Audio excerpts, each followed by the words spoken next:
This draft, according to the personnel people, middle rounds, 3, 4, 5. A lot of good depth and talent there. And I think the feeling is that the player you get at number 10 in this draft is similar to the player that you get at 35. So there's a group in there where there's not a huge separation.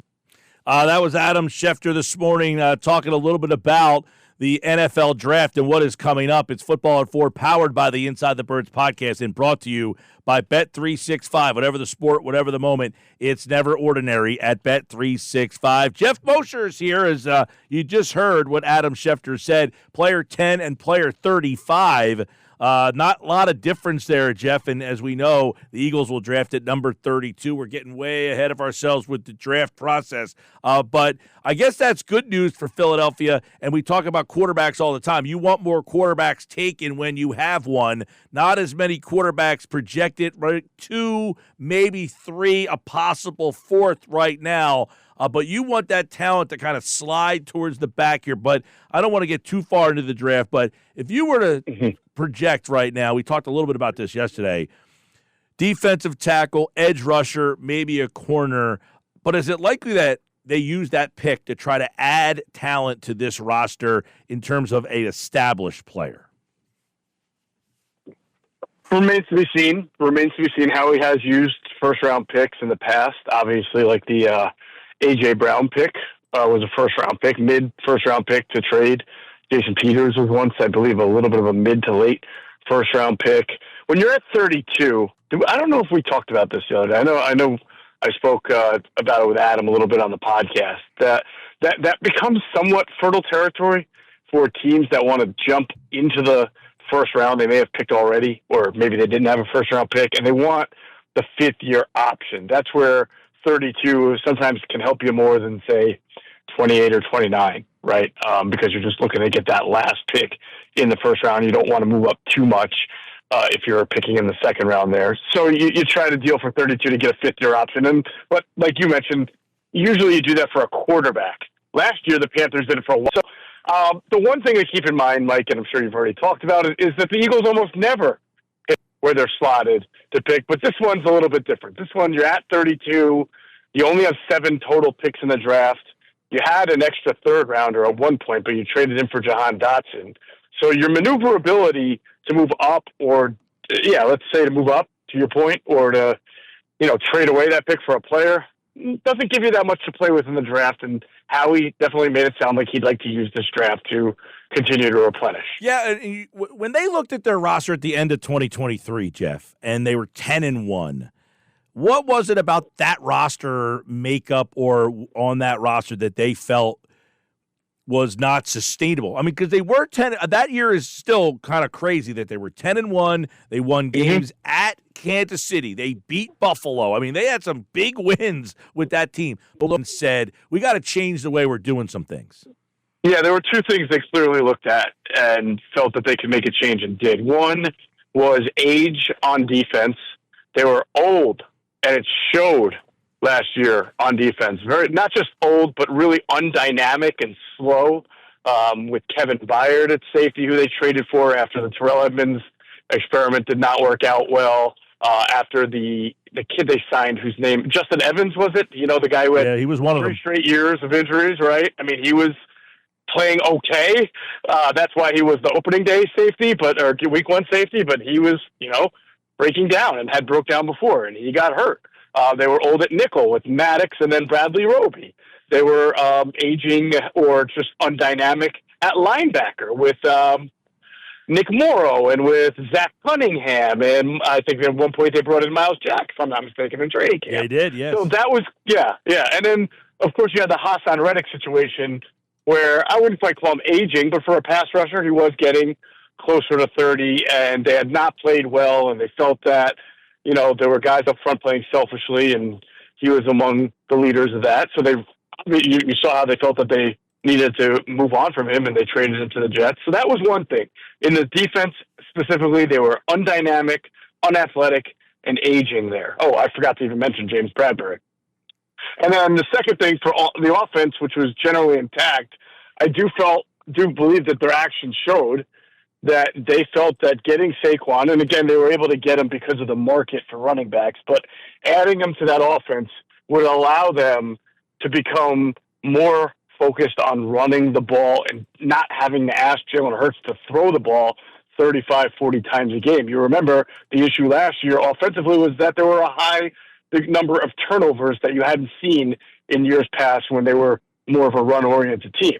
So they went back to becoming a run-oriented team with arguably the best running back in the NFL. Yeah, and you look back at you talk about age, that team. That's where the Zach Bond thing comes in. They do get Bond, they bring him in. But do you think Howie looks at age and that 2023 team, and does that, it used to be the standard for the Eagles, right, Geoff? You're 30 years old, we got to move on from you. Does Bond fall into that category? I don't think so. They're not against players of a certain age as long as you show that you can play at that high level. Darius Slay has been on the team, and Jason Peters, who just announced his retirement, played into his 40s, and the Eagles kept bringing him back willfully because they knew how good of an athlete he was. And so they've relaxed on that 30-year-old thing, and that helped them win their first championship in 2017. They had guys like Patrick Robinson and Chris Long. I forget how old LeGarrette Blount was at that point, but he had a pretty decent amount of mileage on him for a running back. There are some, we mentioned Jason Peters. So, they're fine. Like, look, Lane Johnson's going to come back and play because he plays at a high level. Jason Kelsey, Fletcher Cox. They're not sort of against bringing you back north of 30 the way they were in the 2000s, when Joe Banner was in charge of the team. And I think a lot of the advances in sports science has helped that. I mean, you're seeing quarterbacks now playing into their 40s. But there's a difference between still playing at a high level and being undynamic, unathletic, and having your age show. And that's where last year's team, you really got to see that up front. Well, as we kind of discussed, Geoff Mosher's here for Football at 4. They have picked 32. We talk about free agency. The areas where, like, if they were to sign, be a player in free agency, Geoff, is there a position where you would think that's what they want to target in free agency? Because I don't know where you look across this roster and see where you need to make a big free agent splash.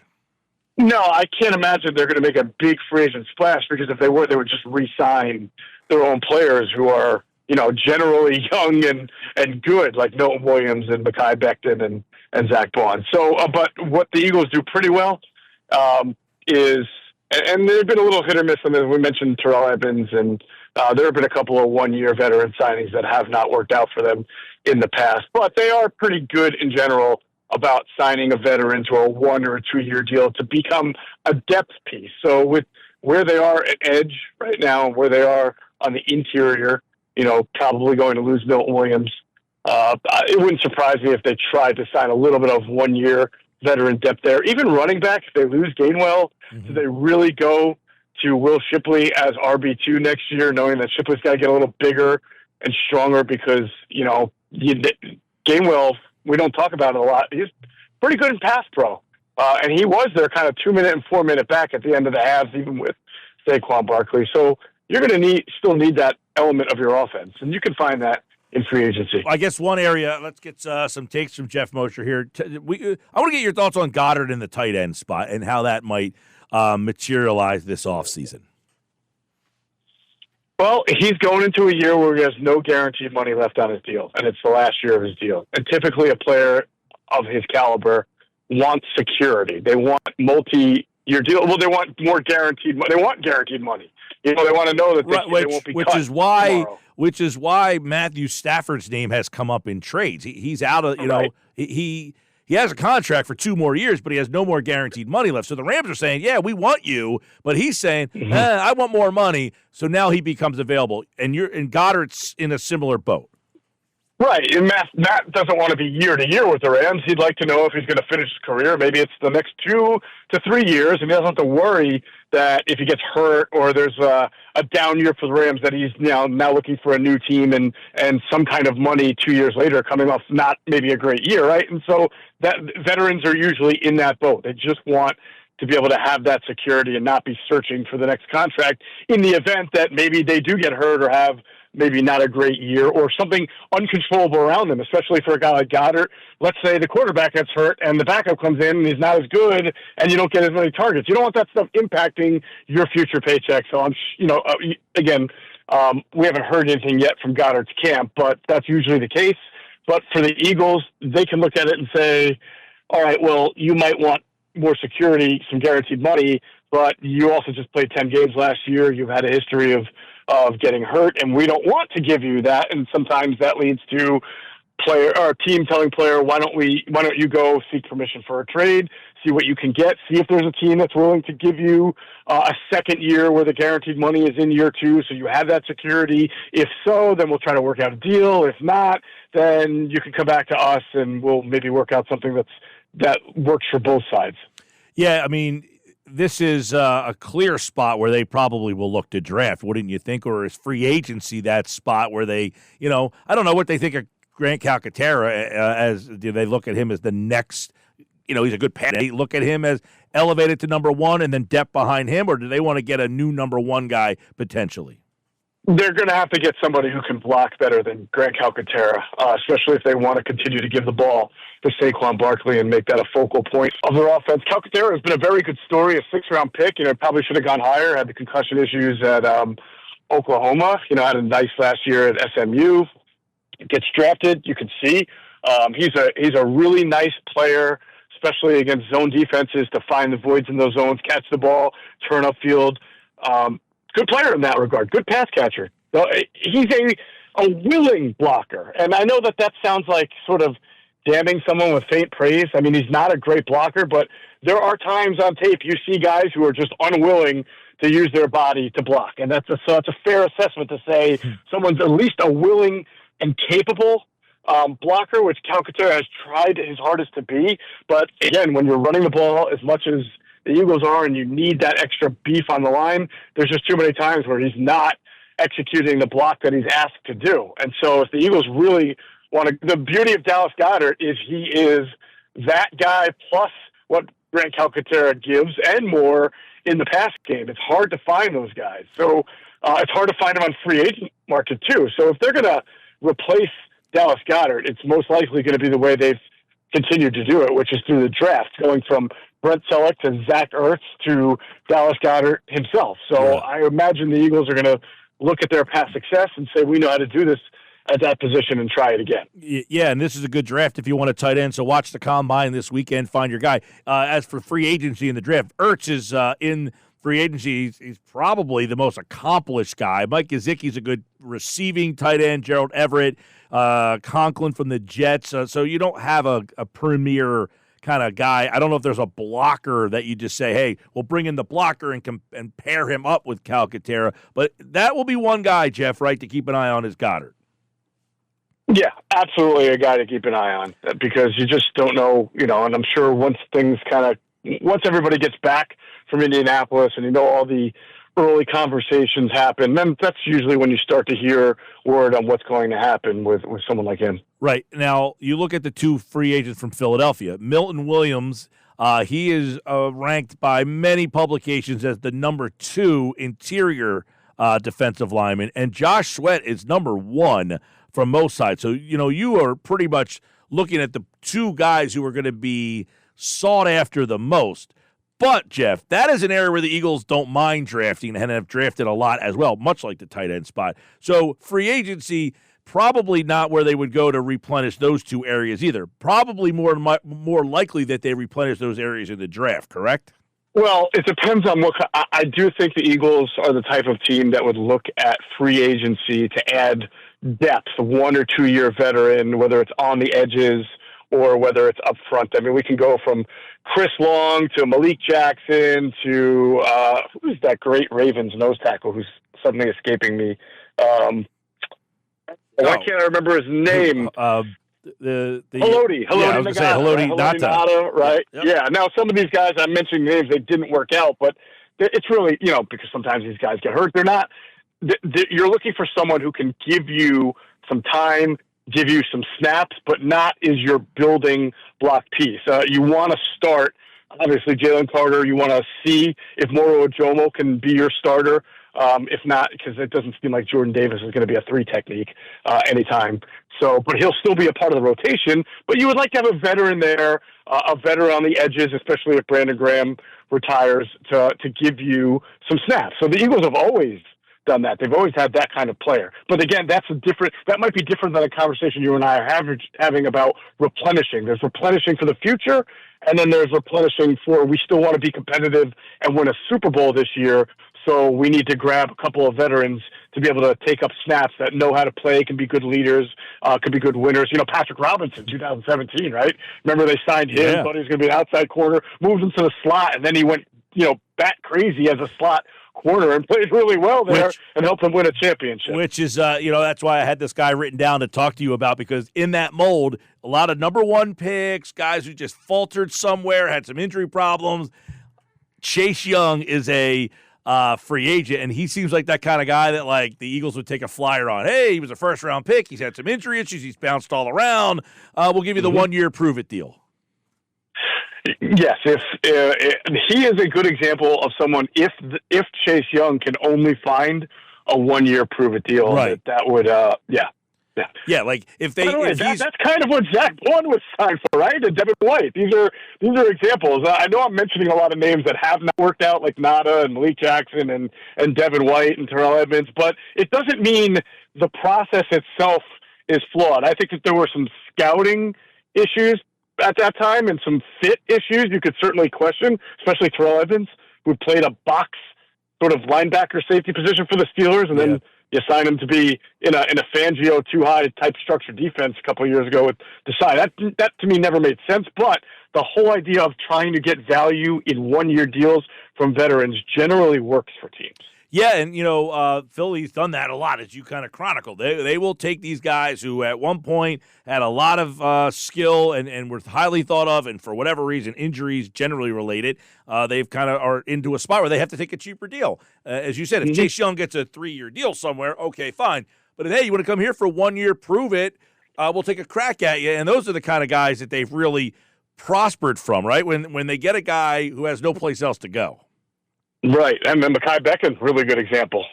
Maybe not the veteran as far as 28, 29, 30, but a guy who was looking for a home, needed a 1-year deal. The Eagles had a plan for him that was certainly better than, say, what their plan for Terrell Edmonds was. I feel like I'm picking on them now. I don't mean to be. That one just jumps out to me.